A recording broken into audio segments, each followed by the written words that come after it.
Dear students, welcome to JCE Connect, subject Engineering Chemistry. Students, today we will start with fifth module and the topic is Instrumental Methods of Analysis. The analytical chemistry involves separating, identifying and determining the relative amounts of the components in a sample of matter. Qualitative analysis reveals the chemical identity of the species present in the sample, whereas quantitative analysis establishes the relative amount of one or more of the species or analytes in numerical terms. The qualitative information is required before a quantitative analysis can be undertaken. A separation step is usually a necessary part of both qualitative and quantitative analysis. Today in this topic we will see how instruments like colorimeter, conductometer, potentiometer or flame photometer are used in chemical analysis. Let us start our discussion with colorimetry. It is a technique where color of compounds is measured to calculate the concentration of the analyte. The analyte is the component of a sample that is to be determined. This colorimetry involves quantitative estimation of color. If a substance is colored, then only it can be estimated using colorimetry. It means that if the analyte is colorless, then this method cannot be applied for its analysis. Colored substances absorb visible light in relation to their color intensity. The instrument used to measure the color is called colorimeter or photoelectric colorimeter. This colorimeter works on the principle of Beer-Lambert's law. The light which has only one wavelength is called monochromatic light. Here mono means single and chroma means color.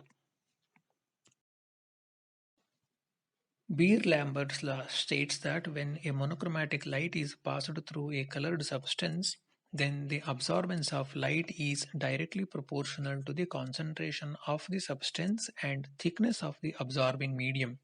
That is, absorbance A equal to OD equal to epsilon CL, where A is the absorbance, which is equal to OD, that is optical density, and epsilon is molar extension coefficient, and C is the concentration of absorbing medium, and L is thickness or path length through which monochromatic light travels. The different parts of colorimeter are tungsten lamp, a slit, light condensing lens, a filter, cuvette or sample holder, a photocell or detector, and a galvanometer to measure and record the signal. The tungsten lamp is used as a source of visible light. The slit is a small hole which can allow a single beam of light to pass through it. This slit removes the scattered light from the source. The condensing lens focuses light so that light moves in single direction. The filter absorbs all other wavelengths and allows only required monochromatic light to pass through it. Normally, the sample holder or cuvette is made up of quartz material and it will not absorb any light from the source. The photocell or the detector converts light energy to electrical signals.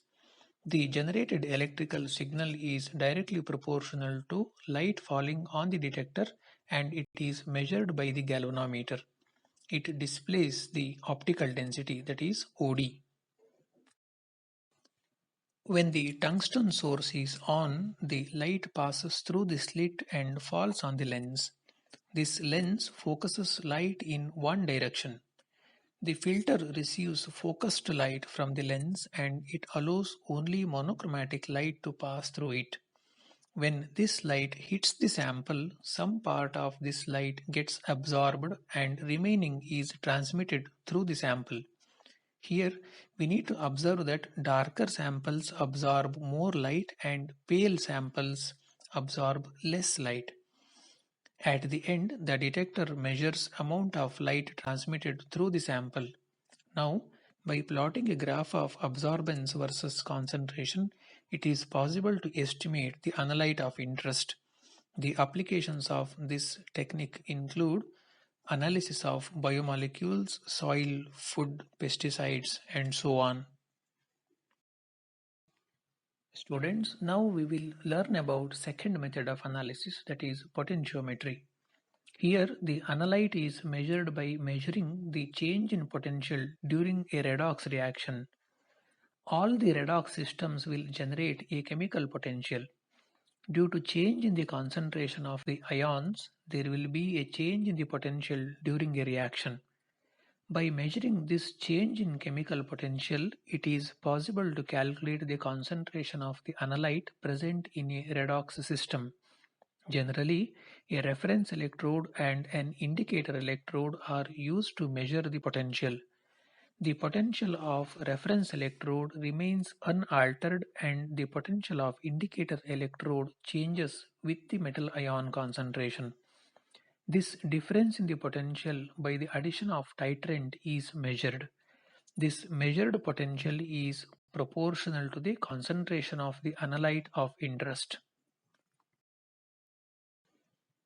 Dear students, recall Nernst equation that we had studied in first module, that is E equal to E naught plus 0.0591 divided by N into log of concentration of metal ion. Observe the equation carefully. Here the electrode potential E is directly proportional to concentration of the metal ion, that is m raised to n plus. In potentiometry, EMF of the cell is given by E cell equal to E indicator electrode minus E reference electrode plus EJ, where E indicator electrode is the potential at the indicator electrode, E reference electrode is the potential at the reference electrode, and EJ is nothing but the junction potential. The instrumentation part consists of two electrodes. Among them, one is a reference electrode and another one is indicator electrode. These two electrodes are connected to potentiometer, which measures the potential or the voltage. The analyte solution is taken in a suitable glass or plastic beaker and both electrodes are dipped in the analyte solution. Normally, a strong oxidizing agent is taken in the burette and added to the beaker in small increments. After every addition, the solution in beaker is thoroughly mixed and potential is recorded. The choice of indicator electrode is done on the basis of type of analyte or titration, that is, acid-base titration or complexation or precipitation or redox titration, etc. The plot of change in potential versus volume of oxidizing agent added gives the end point of the reaction. This end point is called equivalence point. By knowing this equivalence point, the analyte concentration can be calculated. The applications of this potentiometry include analysis of redox systems, acid-base reactions, and to calculate the pKa value of analyte, and so on. Thank you.